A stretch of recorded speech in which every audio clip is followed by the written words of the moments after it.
What's up, people? Welcome back to the channel. And today it's not going to be too long, but it's going to be exciting because I've got good news. In that my TV show back in the day called Critical Factor is potentially going back on TV. And yes, you heard that right. Now, I know for some of you who are new here, you probably don't know what that is, but Critical Factor was a show that my father ran before me, and when he passed, I basically restarted the show and ran it for a couple of years. Now, here's a quick backstory. A couple of months ago, I was having a conversation with an acquaintance from way back, and a lot of things that we had worked on back in the day came into the conversation again about some of the prospects, some of the interviews we had, and how successful they were and the impact that they had. But also, one of the things that kind of became very strong for me was the fact that in the northeast of England, where I currently reside, there are a lot of Africans who are doing great things. However, their stories are not being heard and their stories are not being publicized as much as I think they should be.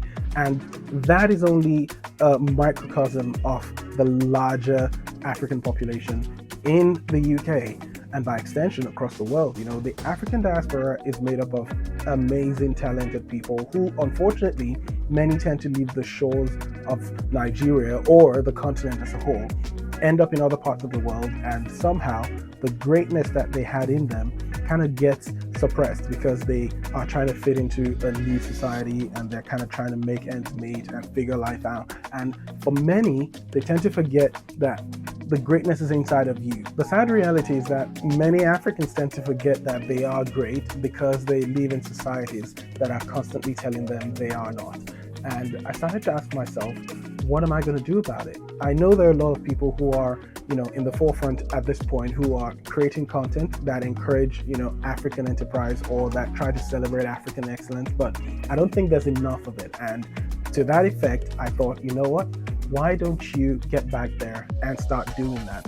And that's exactly what is bringing about the rebirth of Critical Factor, where now going forward, the goal will be to spotlight and showcase African excellence, both in the diaspora and even on the African continent itself. So I'm super excited about it because the whole idea is to track down and have meaningful conversations with people, leaders, entrepreneurs, politicians, pastors, whatever, Africans in general. The goal is so long as you are creating impact and you are truly making the world a better place, I want to have a conversation with you and document your story, because yes, the world may tell your story, but no one is going to tell it better than you can. It is your story after all, and that's it. That's what Critical Factor will be focusing on. And here's what I want anyone watching this today to actually go away with, which is the fact that a couple of weeks ago, I actually didn't even have a guest lineup because I was just at that point deciding I was going to move forward with the idea to rebirth and reboot Critical Factor, and I started to pull together, a core team of people I could bounce ideas off, and then started to look into potential guest lists and things like that. And as of today now, we're literally less than a week away from our first shoot for Critical Factor.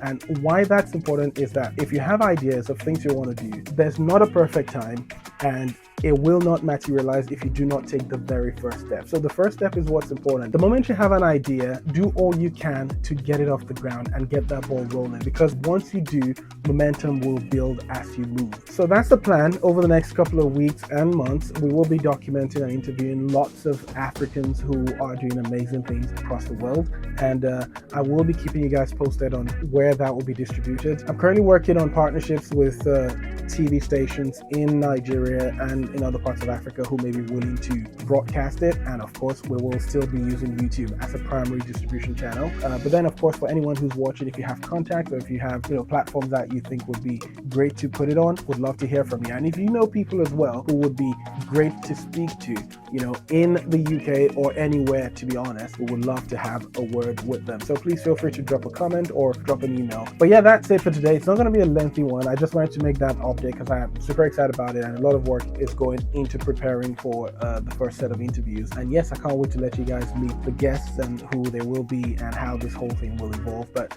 if that's something you're excited about, please be sure to hit the like button, be sure to follow and subscribe to keep abreast of what's going on. And you definitely don't want to miss next week's episode because there will be snippets of the interview and bits of the prep in that. So yeah, definitely stay tuned for that. But other than that, yeah, go have an amazing week, and I'll catch you guys in the next one.